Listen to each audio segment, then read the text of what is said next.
pois tudo vem de ti e tudo está em ti.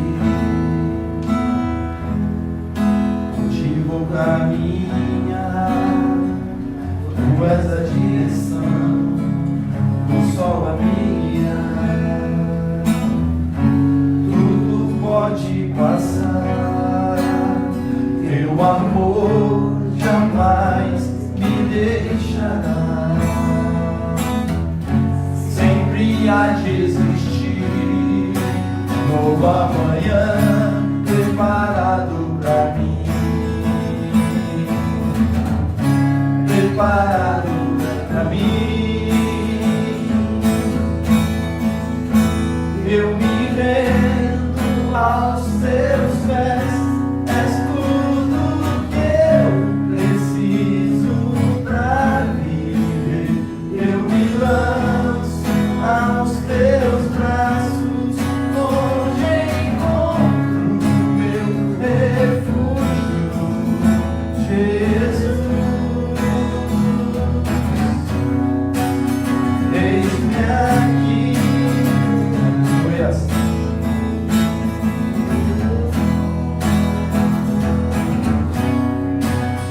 Eis-me aqui, aleluia. A ti eu vou clamar mais uma vez. A ti eu vou clamar, pois tudo vem de ti e tudo está em ti.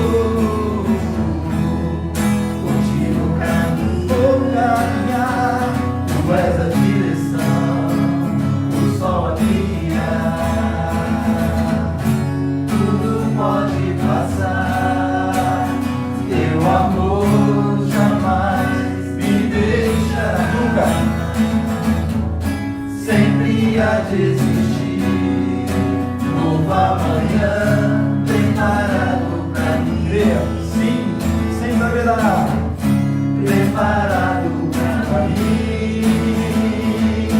Aleluia. Eu me rendo aos teus pés.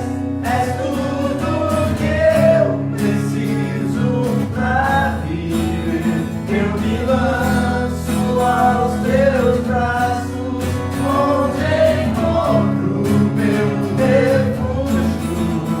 Eu me rendo aos teus pés. És tudo que eu preciso pra viver. Eu me lanço aos teus braços, onde encontro meu refúgio, Jesus. Aleluia. Eis-nos aqui, Senhor. Jesus. Eis-me aqui. Aleluia. Jesus, Jesus. Eis-me aqui, Senhor. Aleluia, Senhor. Eis-nos aqui diante de ti, Senhor, diante da tua presença, Pai. Agradecemos, ó Deus, porque o Senhor tem nos fortalecido para estarmos aqui, Senhor, perseverando em ti. É o que a tua palavra nos ensina, pelos apóstolos, é o que a tua palavra nos ensina, Senhor, no Antigo Testamento. Perseverar em estar na tua presença, Pai. Ó Deus, e aqui estamos. Nós te louvamos, ó Deus, porque de fato vale a pena perseverar em ti, estar na tua presença. O Senhor tem nos abençoado, Pai. Ó Deus, Senhor, eu te agradeço, Pai. Te agradeço pelas bênçãos, Pai. Mas conforme a tua própria palavra aqui diz, pedi, e dar-se-vos-á. Senhor, eu te peço as tuas bênçãos, Senhor. Ó Deus, prometidas na tua palavra, aos teus filhos e filhas que com fidelidade, com amor e alegria nos seus corações depositam diante do teu altar aqui erigido. Ó Deus, as suas ofertas consagradas a ti, os seus dízimos, Senhor, consagrados ao Senhor. Ó Deus, Senhor, cumpra a tua palavra, Senhor, derramando a abastância, Senhor, tal que eles venham, Senhor, a cada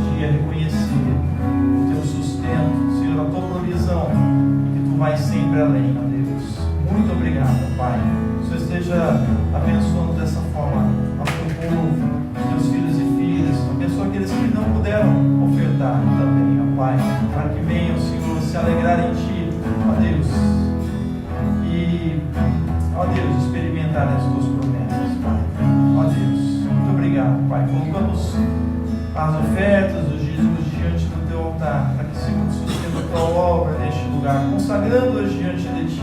Muito obrigado, Pai, nós te louvamos assim e já te agradecemos, em nome do Senhor Jesus.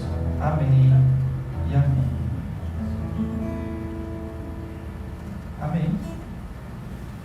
Vamos abrir nossas Bíblias no livro de Sofonias.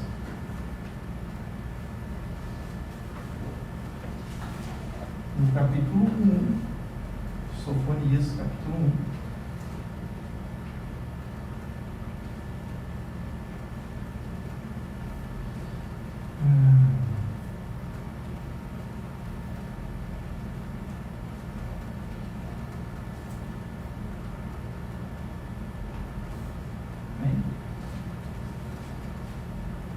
Diz o texto: Palavra do Senhor vinda a Sofonias, filho de Cusi, ou Cuxi, filho de Gedalias, filho de Amarias, filho de Ezequias, nos dias de Josias, filho de Amon, rei de Judá. Amém. Vamos ler até aqui, depois nós vamos ler mais alguns outros textos de Sofonias. Amém?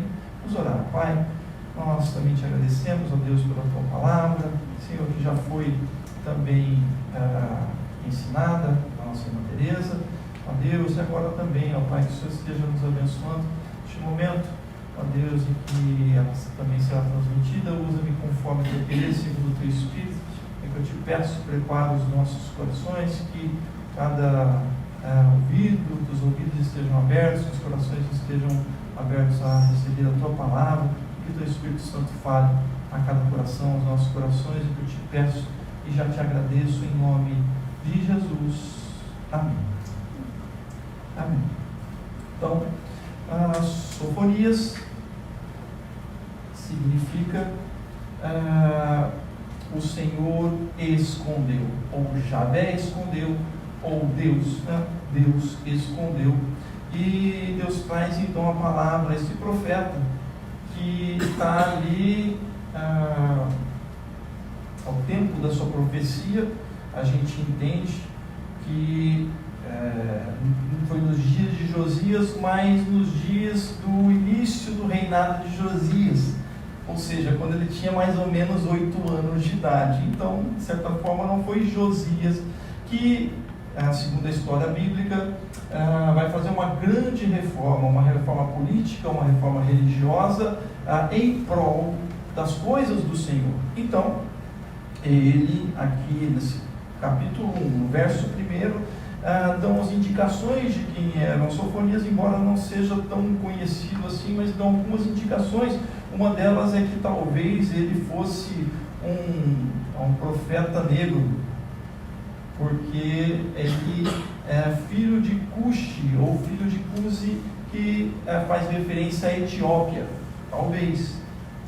Então não sabemos, mas o fato é que ele era tataraneto de Ezequias, e ele então reinou nos dias de Josias, filho de Amon. Os reis que antecederam Josias foi Manassés e Amon, e eles ali, de certa forma, eles introduziram as religiões, aqueles que estavam à volta de Judá, de Jerusalém, para o seio da sociedade de Jerusalém, de Judá, para o seio do povo, o povo de Deus.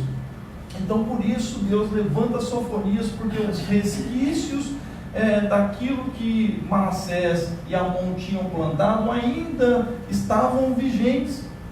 A Síria, embora enfraquecida, ela tinha um poder ainda, mas os babilônios começam a se levantar e depois eles vão tomar mais à frente ali Judá. E o que justamente Deus está falando por intermédio de Sofonias eu vou trazer um juízo sobre Judá, mas especificamente não sobre o povo em si.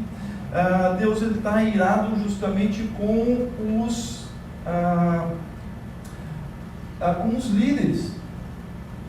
Ele vai dizer que os líderes, eles andam como leões, os juízes como lobos devoradores, os profetas são aqueles que vão estar traindo o povo e vão estar agindo traiçoeiramente ou falsamente, e os sacerdotes, eles deturparam a lei e deturparam o próprio templo, introduziram culto diversos ou outros cultos que não a Deus. Basicamente é isso. Mas então, quando a gente começa a ler justamente o juízo que Deus traz sobre Judá, do verso 2 em diante, ele vai dizer na sua ira, e este texto está carregado da expressão da ira do Senhor e o dia do Senhor, que é uma expressão onde Deus traz o juízo, mas a gente precisa entender para quem é este juízo, de certa forma, que Deus está falando. E ele vai dizer no verso 2: inteiramente consumirei tudo sobre a face da terra, diz o Senhor, arrebatarei os homens e os animais, consumirei as aves do céu e os peixes do mar e os tropeços com os ímpios, e exterminarei os homens de cima da terra, disse o Senhor. Então nos faz lembrar inclusive de Gênesis no capítulo 5, onde Deus ele tem um descontentamento com a humanidade que ele havia criado, e ele promete e aí através do dilúvio ele promete um extermínio, né, de toda a humanidade. E aí mas Noé é um camarada que muitos conhecem a história de Noé, se não todos, mas ela é uma história bem conhecida, inclusive com filmes aí. Noé então acha graça diante de Deus, e ele é justo diante de Deus, ou seja, é um homem que teme a Deus, e por isso então Deus resolve não destruir toda a humanidade. E aí Noé, ele vai construir a arca e tudo mais, e vão ser salvos os animais, vão ser salva a família de Noé, e depois vai dar continuidade à humanidade. Isso está lá no livro de Gênesis, então nos faz lembrar isso. Ou seja, então significa que Deus ele tem realmente de fato aqui algo, um sentimento muito parecido com daquele tempo lá do Gênesis. Mas ele tem esse sentimento, naquele caso era para com toda a humanidade, com todos os homens. Neste momento aqui era para com o seu povo, no qual ele havia então resgatado, tirado do Egito. Então temos toda aquela história onde Deus conduz o seu povo, fazendo com que eles sobrevivessem no deserto, fazendo com que eles então se estabelecessem na terra e frutificassem, multiplicassem ali. Mas Deus, ele estava de fato então irado, porque são as palavras que estão na Bíblia, porque o povo havia se desviado do Senhor. Então é justamente isso. E dentro desse aspecto aqui, Deus vai trazer no capítulo 2 um juízo sobre as nações, aos assírios, aos filisteus, aos moabitas e amonitas, e ao Egito.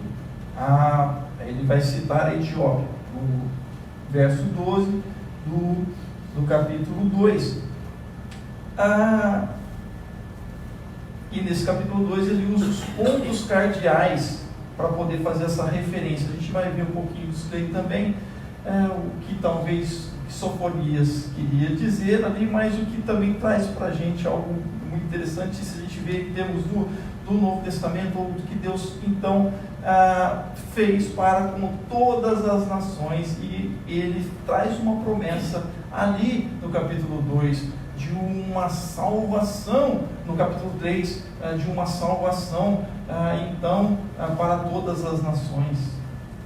Mas o fato é que ele vai trazer julgamento às nações também. Então são algumas coisas que eu queria trazer aqui para que a gente entendesse um pouquinho do que estava acontecendo na época, então, do profeta Jeremias. Qual era a situação?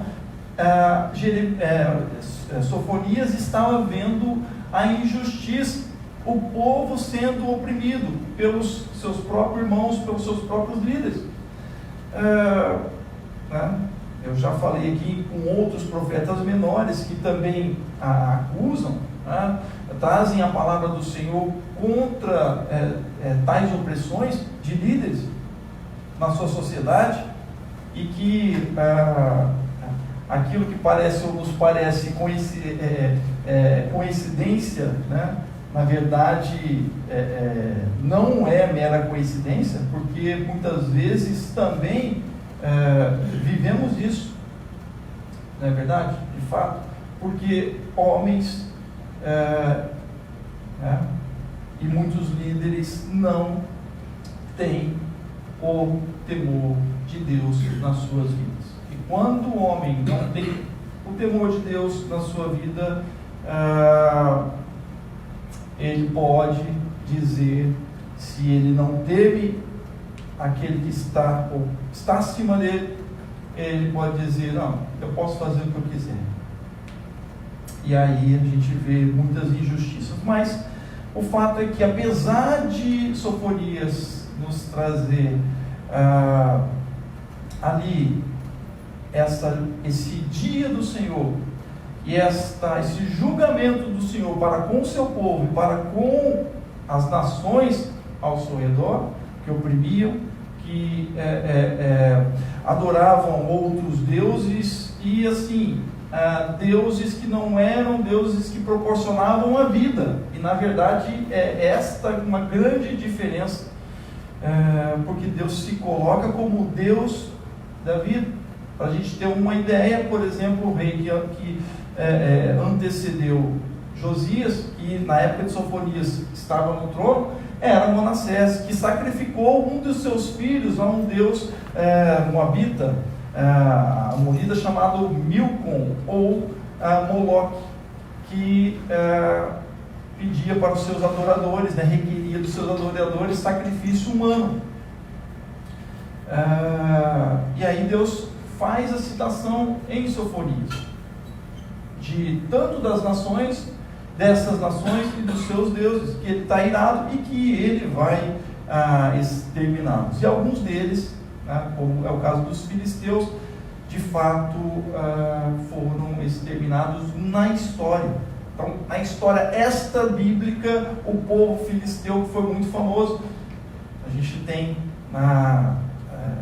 biblicamente falando, na história de Davi, quando ele vai enfrentar o gigante de Gate, Golias. Ele é um dos filisteus mais famosos da história, o gigante de Gate, e Davi o vence, corta a cabeça do gigante e tudo mais. E este povo, os filisteus, que guerrearam contra a nação de Israel durante muitos anos, ao final da história, salvo engano, em 300 e pouco antes de Cristo, eles já tinham sido exterminados. Mas Deus é um Deus de justiça e esperança, e Sofonias nos ensina isso no capítulo 3.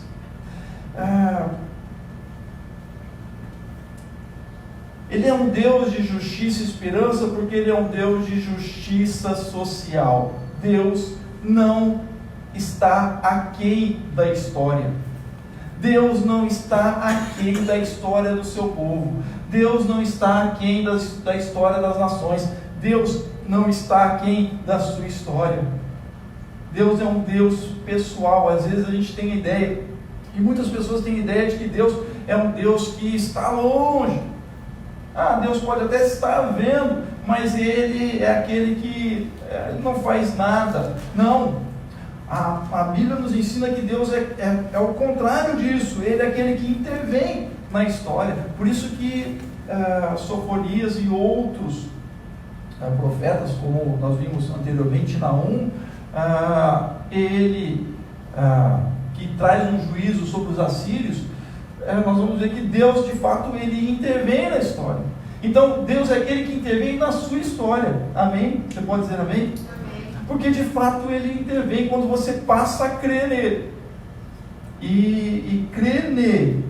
Nós entendemos hoje. Nós estamos aqui vendo o livro do Antigo Testamento.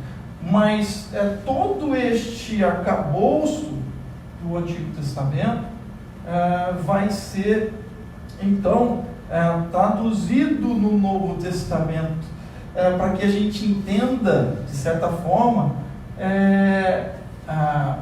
o que Deus queria fazer, não somente para com o seu povo, mas para com todo mundo, ou todas as nações, que era providenciar a salvação, providenciar que o seu nome fosse estar na boca de todas as nações. É o que ele vai falar no capítulo 3. Mesmo muitas vezes pessoas sendo de outras religiões, elas vão dizer: não, o Deus dos hebreus, o Deus dos cristãos. Amém? Mas Deus promove então a justiça social, e Ele vai dizer em Sofonias 3:3: os seus príncipes são leões rugidores no meio dela. Ou seja, quem já ouviu de perto um leão rugindo? Não sei, conta isso aqui. Já ouviu próximo, assim, um leão rugindo? Quantos? Só eu? Já ouvi? A irmã já disse, é terrível. Então, lá na minha cidade, São José do Rio Preto, aqueles que estão assistindo a gente lá, né? Eu não sei agora, a última vez que eu fui não deu para ir lá, né? Chama-se, né? Não é jardim zoológico, é menor, mas é um bosque, né? Então tem os animais. E uma vez que eu fui, a gente estava chegando na entrada para onde ficam os animais. Tem um lago no meio, né? E tem os animais então à volta. Quando a gente estava chegando no bosque, já estava próximo de uma piscina lá e tudo mais, né? As pessoas iam para nadar lá. E aí a gente estava assim, a uns 500 metros ou um pouco mais, mas o rugido do leão, ele não estava descontente com alguma coisa, mas o rugido dele, e não era um rugido tão assim, era um rugido de um rosnado, e aquilo começou o meu coração a pular. A coisa é algo, gente, que não é brincadeira não. Então quando ele fala, os seus príncipes são leões rugidores, é porque na sociedade haviam pessoas que tinham determinado poder, que eram como leões rugindo. E a gente muitas vezes, na nossa sociedade, a gente sente isso diante de algumas autoridades, algumas vezes diante da polícia, diante de determinadas situações, não é verdade? Onde pessoas que deveriam servir a sociedade, elas se portam como ameaçadoras, como leões rugindo, no qual você tem medo. Ai, meu Deus, uma blitz, será que vão me acharcar? Mais ou menos por aí. Quem já não falou isso? Quem já não temeu isso? Não é verdade? E outras situações, que a gente poderia estar falando aqui, muitas situações. Então, os seus príncipes são leões rugidores no meio dela. Aqueles que deveriam servidores do Estado. Eu falei aqui de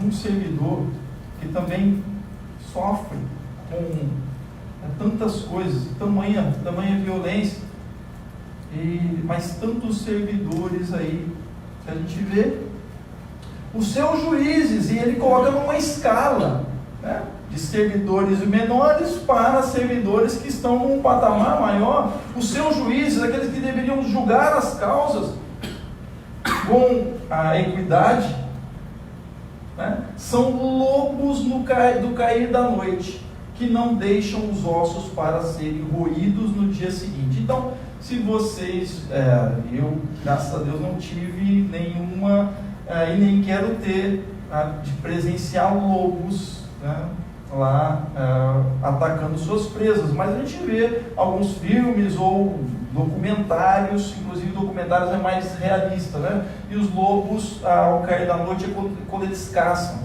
E aqui ele está fazendo uma referência justamente daqueles juízes que não deixam nada, e eles estão ali para arrancar tudo das suas vítimas. Que não deixam os ossos para serem roídos no dia seguinte. Eles estão ali para arrancarem tudo. Mas o que Sofonias está dizendo é que Deus está vendo. Deus é o Deus de justiça social. Eu estou vendo a injustiça que está sendo feita para com o meu povo, para com os oprimidos, porque o povo ali era no geral, os próprios juízes, esse daqui era o povo de Deus. Então, estava sendo acometida por aqueles que eram juízes de Deus, né? Que falavam, né? Falavam em nome de Deus. E aí ele não para. Ele também diz que a justiça dele, né? Deus é um Deus de justiça e esperança, porque ele está vendo, e ele é um Deus que busca a justiça na religião, e principalmente também, justamente, por isso ele continua, ele vai dizer que os seus profetas são levianos, os seus profetas são inconstantes, seus profetas são levados conforme dança a música. E eles são homens pérfidos, eles são traiçoeiros, são traidores,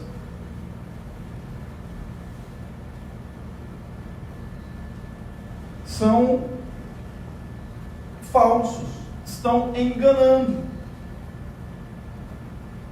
E a gente também vê muita coisa nesse sentido, não é verdade?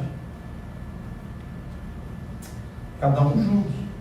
E alguns vão dizer: mas está falando no nome de Deus.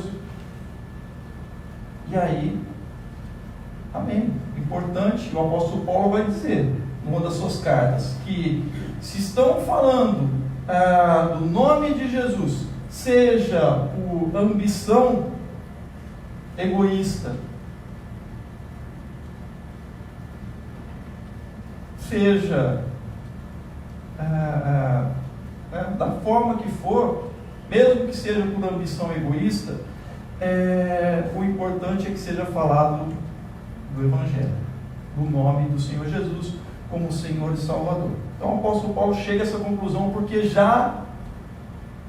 vai usar a expressão se falam por torpe ganância, ou seja, já vamos usar essa expressão lá, quando ele fala numa das suas cartas, então há quase 2000 anos atrás, depois da morte e ressurreição de Jesus, quando então ele teve encontro com Jesus, o apóstolo Paulo. Ou seja, então o Evangelho, ou se pregar o Evangelho por torpe ganância, já vem lá da época dos primeiros cristãos, do início do Evangelho. Então não é algo novo.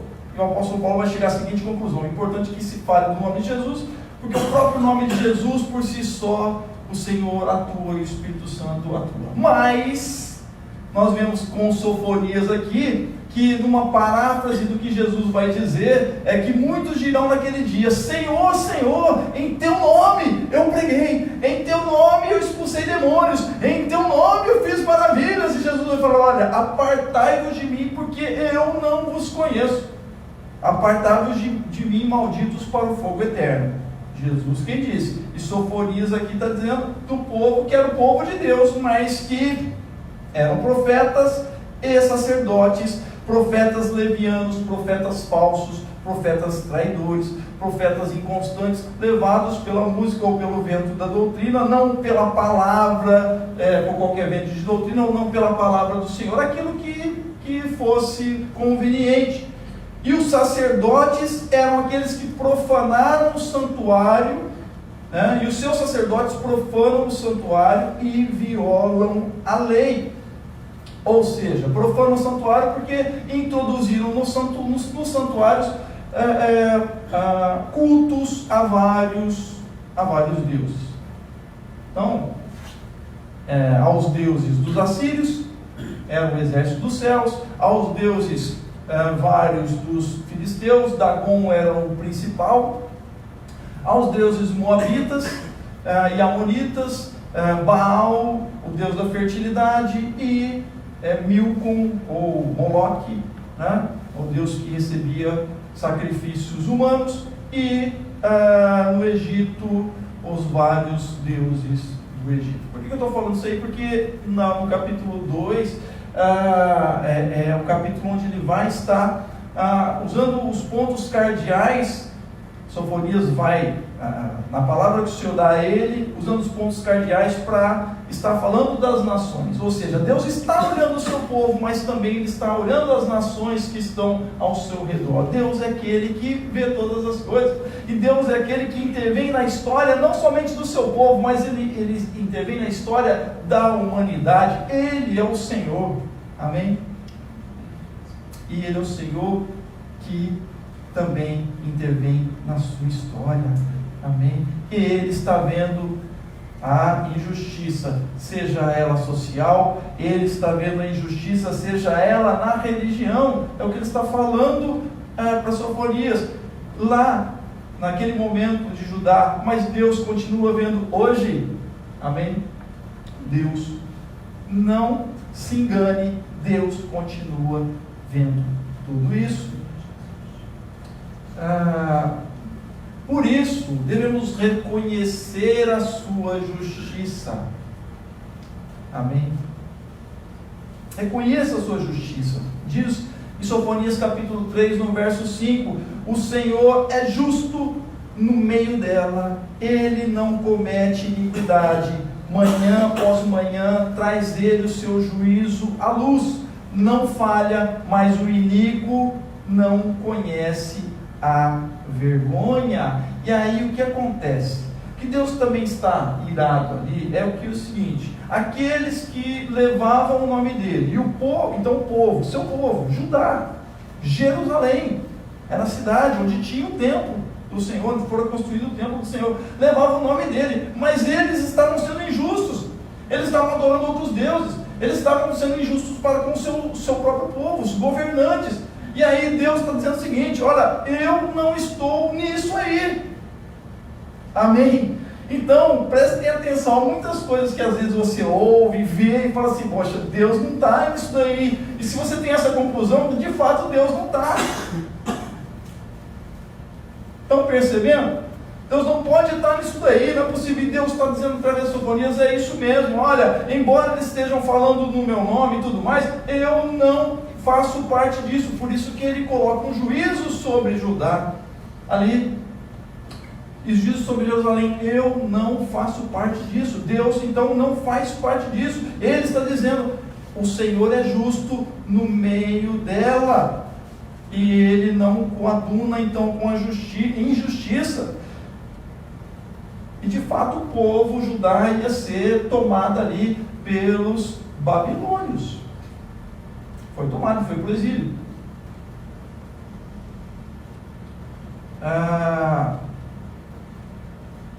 Nós vimos com Abacuque, que Abacuque vai falar lá que eles vão vir, os caldeus vão vir. E aí a figueira não vai florescer, mas Abacuque era um remanescente. O que é um remanescente? É aquele camarada que crê, que conhece o seu Deus, que não está andando segundo as coisas deste mundo, ou segundo aqueles que estão no poder deste mundo, mas confiam de fato no Senhor. É um remanescente seu. Então, se você é um remanescente do Senhor, trocando em palavras, usando o Novo Testamento, você é um perseverante no Senhor, persevere, vale a pena, amém? Por isso que no Novo Testamento, os discípulos, os apóstolos usam muito essa palavra, seja Pedro nas suas cartas, seja o apóstolo Paulo, eles usam muito isso, perseverai no Senhor, ou seja, sede constantes, firmes e constantes, continuem diante de Deus, continuem no Senhor, amém? É tanta coisa aí que pode se tornar Senhor das suas vidas, né, no qual vai te levar. Confie na sua palavra. Nós vimos aqui anteriormente que Deus então está vendo a injustiça na religião e busca a justiça na religião, porque os sacerdotes eles tinham deturpado a lei, ou seja, dado a lei aqui não é a lei, é a lei de Deus, essa é a lei, é a palavra de Deus, então eles haviam deturpado. Devemos então reconhecer que Deus é justo, Ele não comete iniquidade. Então, se estamos com o justo, sim, Ele pode trazer juízo sobre a nossa vida, mas Ele pode corrigir-nos para que a gente ande no seu caminho, e Ele vai trazer justiça à sua vida, amém? Ele traz o seu juízo à luz, não falha. Deus não falha. Reconheça então a sua justiça, Ele não falha. Espere e confie na sua justiça e amor dessa forma. Então, o capítulo 3 é justamente quando Deus então faz esta promessa para com o remanescente, para que com aqueles que iriam ficar, iriam viver. Ele vai dizer: eu não vou abandoná-los, eu não abandonarei o meu povo, aqueles que creem de fato. Então, se cremos no Senhor, Ele não te abandona, Ele não nos abandona. Eis que naquele tempo procederei, Sofonias 3, 19 e 20, eis que naquele tempo procederei contra todos os que te afligem, salvarei os que colcheiam e recolherei os que foram expulsos, e farei deles um louvor e um nome em toda a terra, em que sofreram e sofrerem ignomínia. Naquele tempo eu vos farei voltar e vos recolherei. Certamente farei de vós um nome e um louvor entre todos os povos da terra, quando eu vos mudar a sorte diante dos vossos olhos, diz o Senhor. Amém? Deus faz isso para com o seu povo, faz isso para com a nação de Israel, faz isso para com Jerusalém, não é verdade? Deus na história faz isso. Eles vão ficar no exílio 40 anos no exílio, mas eles vão retornar e vão reconstruir as cidades, vão reconstruir os muros, e está lá a nação de Israel. Parece que agora, recentemente, eles estão sendo atacados, né? Agora, não sei se pela Síria, a Síria começou a atacá-los, mas enfim, eles estão sendo atacados agora. Isso, né? Se ligar a televisão, ver nos jornais e na internet, aí você vai ver lá que eles estão sendo atacados. Vão resistir, e Deus está tendo dado a vitória para eles lá. O que é isso? Isso é para a gente ver poder de Deus, ver que Deus age sobre a nação. E Israel é aquele pequenininho, menor que o estado de Sergipe, para a gente ter uma ideia, cercado por todos esses inimigos da história. Não todos esses da história, porque, por exemplo, os assírios já não existem mais, os filisteus também não, mas há um outro povo que está lá ao redor deles, os palestinos e outros, e estão lá atacando. Enfim,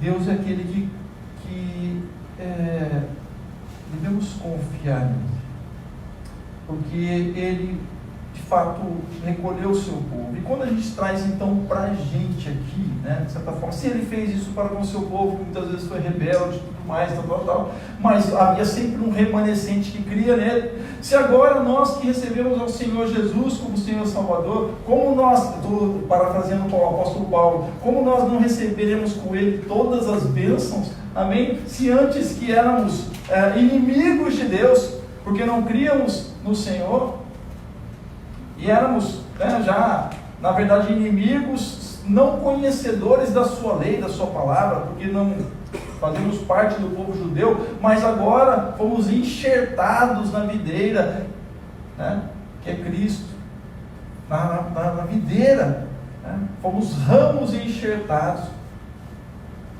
fazendo parte do seu povo. Então, confie na sua justiça, confie no seu amor. Amém? Deus te escondeu. Amém? Deus te escondeu.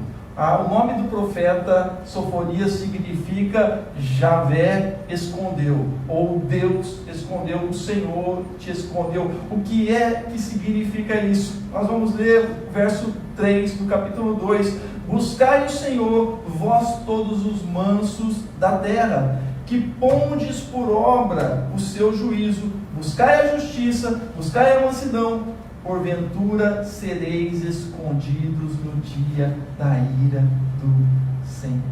Amém?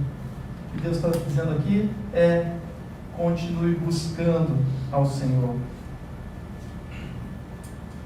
Jesus, nas bem-aventuranças, no capítulo 5 de Mateus, ele vai dizer: bem-aventurados os mansos, porque eles herdarão a terra.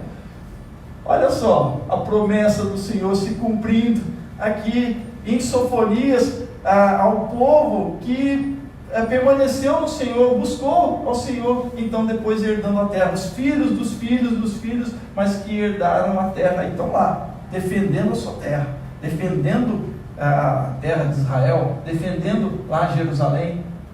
Amém? Esse mesmo Deus que você serve. Então, buscai ao Senhor, creia nele. Jesus disse: eu sou manso e humilde de coração, eu reconheço o Pai que está no céu. Então, tomai o meu jugo, e o meu fardo que é leve.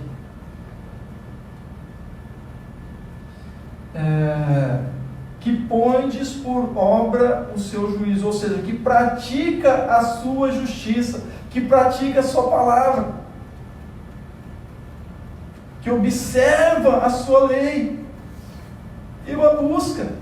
Buscai a justiça, buscai a mansidão.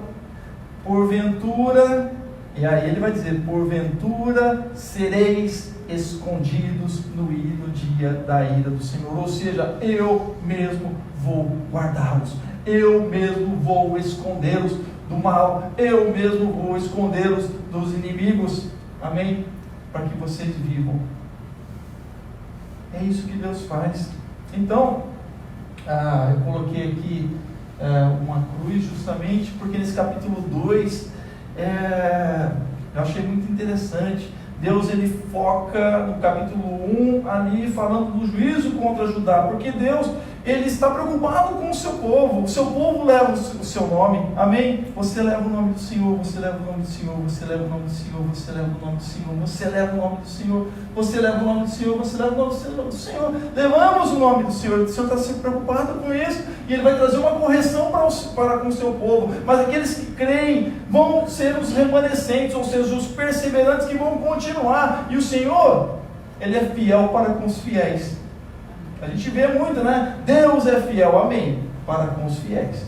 Para com os infiéis, aí vai ter a justiça do Senhor. E aí então é justamente o que ele mostra nos pontos cardeais. A gente vê quando a gente lembra dos pontos cardeais, e aqui colocado no texto justamente são os pontos norte, sul, leste e oeste, onde estavam aquelas nações que haviam influenciado Judá.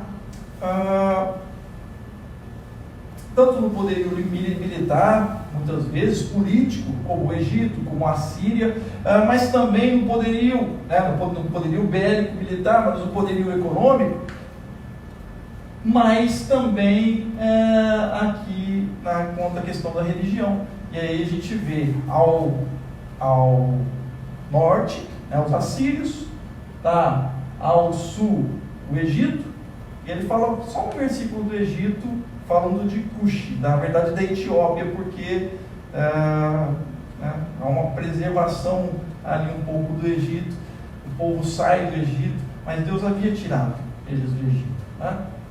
E vai permanecer lá, José vai estar no Egito, tudo mais, o povo vai para o Egito, é salvo, né? Naquele momento, ali em Gênesis, no Egito, enfim. Então, ao sul o Egito, a leste os filisteus, que são na área que está no mar. Deus fala que vai assolar tudo lá, mas que o remanescente vai plantar naquelas áreas, e eles vão colher naquelas áreas ali, que era a área dos filisteus, e a oeste, a área então de Moabe, de Amon e de Moabe, os amonitas e os moabitas, ali povos descendentes de Ló, que Deus também está chateado com eles, porque eram irmãos, né? Ali, parente de Abraão, mas que o tempo todo foram inimigos do povo de Israel, do povo do Senhor. Então, o que Deus está dizendo é o seguinte: olha, o meu foco é para com o meu povo, mas eu estou olhando todas as nações, e eu quero que elas conheçam o meu nome também, e elas vão conhecer o meu nome. E de fato, nós vimos a conhecer o nome do Senhor, não é verdade? E aí eu tracei, lendo o livro de Sofonias, nesse momento, me fez ver justamente uma cruz. Deus proporciona para que toda a humanidade conheça o seu nome através do seu próprio Filho, Jesus. Amém? Que vai ser morto numa cruz, que vai estar de braços abertos nessa cruz, para que então todos os povos, dos pontos cardeais de todo mundo, conheçam o seu nome. Mas a mensagem do Senhor está centrada no seu povo. Jesus ocupou o centro da cruz, e Ele se fez pecado por nós, se fez iniquidade por nós, por toda a humanidade, para salvar toda a humanidade. Então, a cruz do Senhor Jesus na tua vida, o que Jesus trouxe de salvação para a tua vida,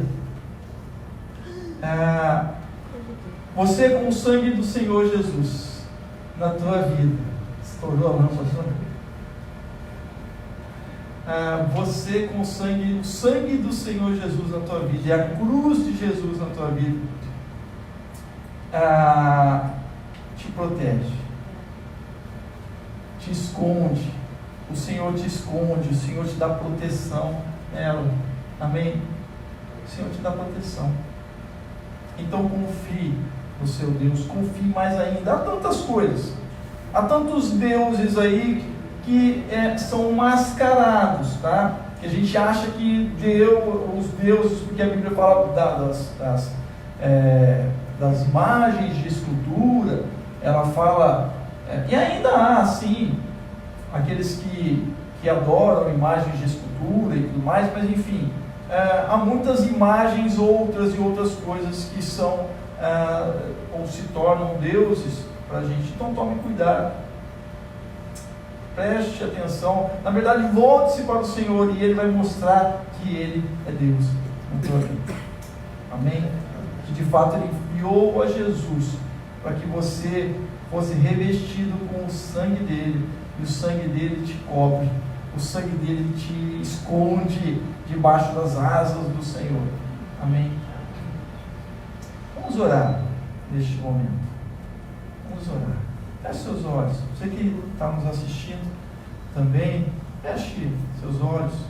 Se você ainda não entregou o seu coração ao Senhor Jesus, que nessa noite seja este momento. Fale com Deus, peça para que Deus se manifeste a você, creia nele, entregue seu coração a Ele, reconheça a providência que Ele teve para a salvação de toda a humanidade, a providência que Ele deu a todos os homens de todas as nações, inclusive a você, de alcançar a sua graça, a sua misericórdia, a sua salvação e esta proteção na tua vida.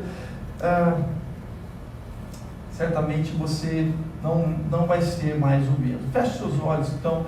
Pai, nós neste momento oramos a Ti agradecidos, ó Deus, porque Tu és o Deus que opera de fato na vida do seu povo, Senhor, que não está aquém, ó Deus, daquilo que está acontecendo na vida, ó Deus, do seu povo, Senhor, e nas nações, Senhor, na história humana. O Senhor não é Deus que está aquém, mas o Senhor é o Deus que está vendo tudo e que intervém, ó Pai. Então nós clamamos a Ti, Senhor, nós clamamos ao Senhor, para que Tu, Senhor, mostre a cada um de nós, para que o Senhor mostre a cada um dos Teus filhos e filhas aqui, aqueles que estão nos assistindo neste momento, que oram conosco, Senhor, a manifestação do Teu poder, para que vejam, Senhor, que Tu de fato é, Senhor, que opera com justiça, com equidade. Tu és este Deus que deseja que o Teu povo que busque com perseverança, que persevere em crer no Senhor, ó Deus, que o Senhor manifeste o Teu poder assim, Senhor, aqueles que estão orando, ó Deus, neste momento, buscando a Ti, que desejam receber ao Senhor Jesus como Senhor e Salvador das suas vidas, reconhecendo que Tu, ó Deus, o enviaste a este mundo para morrer por nós, para ser o sacrifício, o Seu sangue cobrir os nossos pecados. Ó Deus, que eles neste momento entreguem seus corações a Ti, reconhecendo, ó Deus, que estavam longe de Ti, afastados do Senhor, mas agora, recebendo a Jesus como Senhor e Salvador, eles estarão com comunhão contigo, ó Deus, e os seus nomes estarão escritos no livro da vida, porque o Senhor Jesus nos promete nele a eternidade, para além desta vida. Ó Senhor, nós Te agradecemos por isso. E aqueles, Senhor, que são do Senhor, que estão orando conosco neste momento, os irmãos aqui, Senhor, ó Deus, olhe para cada vida, Senhor, Tu conheces cada momento da vida dos Teus filhos e filhas, ó Deus. Ó Senhor, muitas vezes há injustiças, muitas vezes há opressões, mas o Senhor não está com seus olhos fechados, o Senhor está com seus olhos abertos. Então veja e tome as providências, Senhor, haja com o Teu poder, ó Deus, na vida dos Teus filhos e filhas, ó Pai, ó Deus, para que aqueles que estão à nossa volta, Senhor, que ainda não conhecem a Ti, Senhor, vejam e reconheçam o Teu poder e a Tua manifestação, Senhor, que Tu és de fato Deus que age com justiça sobre a vida daqueles que creem, que amam a Ti, que buscam o Senhor e perseveram na Tua presença, Senhor. Muito obrigado, assim nós oramos e já Te agradecemos em nome do Senhor Jesus. Amém e amém. Deus abençoe a sua vida. E visite nossa página no Face e nossa página na internet, tá? Deus abençoe. Amém, meus irmãos? Nós